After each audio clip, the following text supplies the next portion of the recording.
칠레에서 정치 기적이 일어났습니다. 만 35세의 좌파 정치인 가브리엘 보리치가 대통령에 당선된 것입니다. 지난 19일 치러진 칠레 대선 결선 투표에서 좌파 연합 후보인 보리치는 56%의 득표율을 얻어 44%를 득표한 우파 후보 호세 안토니오 카스트를 꺾고 대통령에 당선됐습니다. 1986년인 그는 내년 3월 대통령에 취임하면 세계 최연소 대통령으로 등극하게 됩니다. 대선 1차 투표만 해도 보리치는 25.8%를 득표해 27.9%를 득표한 카스트에 뒤졌습니다. 그러나 모든 후보들이 50% 득표율에 실패하면서 치러진 결선에서 노동자, 청년 등의 지지를 등에 업은 보리치가 역전에 성공했습니다.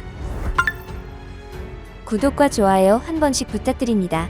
보리치는 칠레대에 재학 중이던 2011년 교육개혁을 요구하는 대규모 학생 시위를 이끌던 주요 인물 중 하나였습니다. 이후 2014년 연방하원 의원에 당선됐고 이번 대선 좌파 연합 경선에서는 유력 후보였던 산티아고 레콜레타를 꺾고 대선 후보가 됐습니다. 칠레의 운명을 바꾼 것은 바로 50원이었습니다. 2019년 지하철 요금 50원 인상 발표는 교육, 의료 등의 불평등을 겪고 있던 칠레 국민들의 분노에 불을 붙인 셈이 됐습니다. 칠레 국민들은 피노체트가 남긴 신자유주의와 현 대통령인 세바스티안 피네라의 중도우파 정책에 강하게 반발했고 그 결과 칠레 공산당 후보가 수도 산티아고의 시장이 된 데 이어 30대 젊은 대통령의 탄생으로 이어진 것입니다. 보리치는 당선이 결정된 후 모든 칠레 국민의 대통령이 될 것이라면서 사회적 권리 확대 등을 약속했습니다. 여기에 피노체트 군부 정권에서 만든 현행 헌법을 폐기하고 새 헌법을 제정하는 국민투표를 앞두고 있어 헌법 개정까지 이뤄질 경우 사실상 새로운 칠레를 만들 것이라는 희망을 갖게 됐습니다.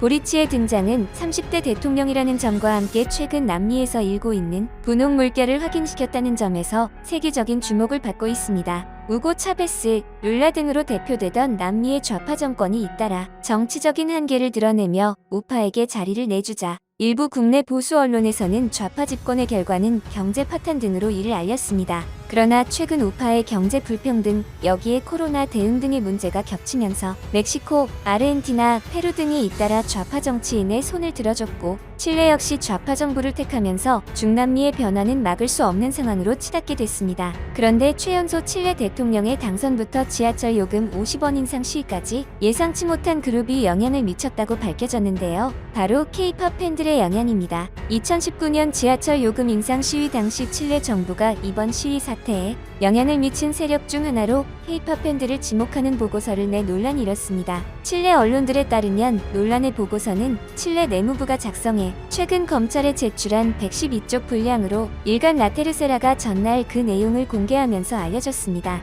정부는 보고서에서 산티아고 지하철 요금 인상을 도화선으로 칠레 시위가 격화한 지난 10월 18일부터 11월 21일까지 한 달여간 소셜미디어 등에서 시위와 관련해 500만 명의 사용자가 쓴 게시물 6천만 건의 빅데이터를 분석했습니다. 보고서는 분석한 게시물 중 19.3%가 칠레 밖에서 생산된 것이라며 시위 초기 외부 세력에 영향을 미쳤음을 시사했습니다. 보고서는 또 인터넷상에서 주로 영향력을 미친 그룹들을 제시했는데 이 중엔 러시아 방송 알티나, 베네수엘라 방송 텔레수르, 아르헨티나 좌파 인사들, 칠레 안팎의 유명인 등이 포함됐습니다. 가장 눈에 띄는 것은 이러한 그룹 중 하나로 K-팝 팬들을 지목한 것입니다. 보고서는 젊은 인터넷 이용자들이 시위 초기 8일간 400만 건 이상의 리트윗을 통해 시위 동참을 부추겼다며 이들을 K-팝 팬들이라고 명시했습니다. 이들의 게시물은 정부의 시위 사망자 통계에 의문을 제기하고 인권 침해를 자주 언급하며 언론의 침묵이나 소셜미디어 차단 등을 비판하는데 주로 초점이 맞춰져 있다고 보고서는 분석했습니다.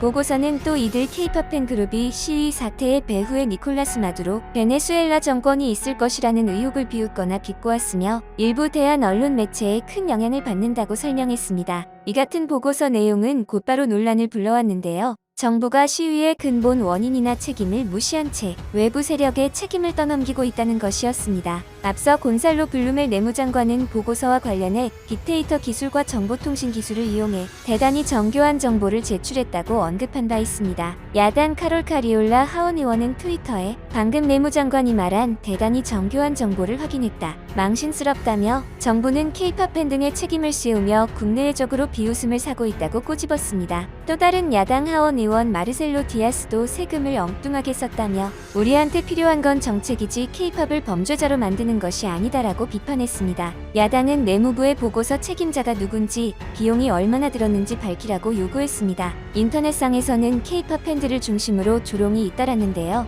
한 네티즌은 마스크를 쓰고 있는 K-팝 그룹 멤버들의 공항 사진과 함께 칠레 사회 혼란 주범들의 공항 독점 사진, 얼굴을 가렸다, 위험할 수 있으니 조심하라고 썼습니다. K-팝 스타들이 자주 하는 손가락 하트 모양의 그림과 함께 새로운 혁명 인사법이라고 쓴 네티즌도 있었습니다. 한 네티즌이 올린 사진 속엔 벽에 K-팝을 들어라, 경찰을 불태워라라는 낙서가 적혀있기도 했습니다. 한편 이번 보리치 대통령의 당선에도 K-팝 팬들이 한몫했다는 보도가 연일 나오고 있는데요. 먼저 보리치 대통령이 후보였을 당시 그룹 트와이스, 정연과 스트레이키즈 안의 사진을 한 손에 들고 다른 손으로는 엄지와 검지를 이용한 손가락 하트, 포즈를 취하고 있는 사진이 화제가 되었습니다. 보리치 지지자들 가운데 K-팝 팬들은 스스로를 보리스라고 부르며 그에 대한 지지를 온라인상에서 조직적으로 보냈습니다. 이들은 K-팝 스타들과 보리치를 합성한 사진들을 공유하거나 한국 예능 프로듀스 101의 보리치를 합성하는 등의 방식으로 보리치를 응원했습니다. 또한 보리치를 지지하는 K-팝 팬들, 팬덤 X 보리치 등의 트위터 계정들이 생겨나 이런 활동을 주도하기도 했습니다.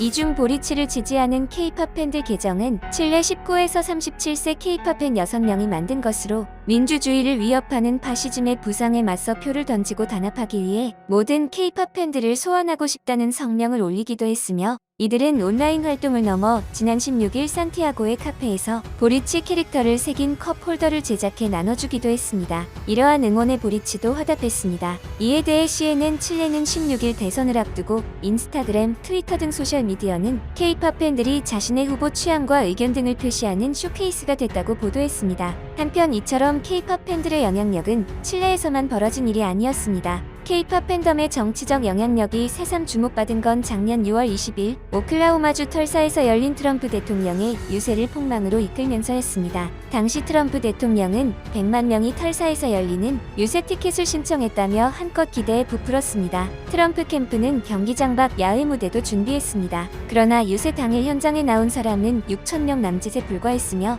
경기장은 썰렁했고 야외 무대도 곧바로 철거됐습니다. CNN, 파이낸셜 타임스 등 유력 언론은 노쇼 시위를 주도한 세력으로 K-팝 팬덤과 10대 틱톡 이용자들을 지목했습니다. 실제로 이들은 좌석을 예매한 뒤 현장에 가지 말자는 약속을 온라인으로 공유했고, 트럼프 캠프가 눈치채지 못하도록 48시간 안에 관련 게시물을 지우는 치밀함도 보였습니다. 세계 최강 권력자 현직 미국 대통령의 행사를 대실패로 이끈 초유의 사건이었습니다. 그리고 11월 3일 대선 당일에는 트럼프 지지자들이 트위터에 샵 4년더 해시태그 게시물을 올리자 K-팝 팬들은 이 해시태그의 스타들의 밈 공격을 단행했습니다. 그 결과 트럼프 연임을 반대하는 이들도 덩달아 K-팝 스타들의 사진을 올리면서 흐름에 동참했습니다. 그렇다고 K-팝 팬덤이 민주당을 응원한 것은 아니었습니다. 대선을 앞두고 조 바이든 민주당 당선을 위한 단체인 바이든 작전실이 바이든을 위한 K-팝 밈을 트윗하면서 K-팝 팬덤의 힘을 빌리려고 했지만 우린 너도 싫은데 됐다 그래라는 반응만 돌아왔다고 블룸버그는 전했습니다.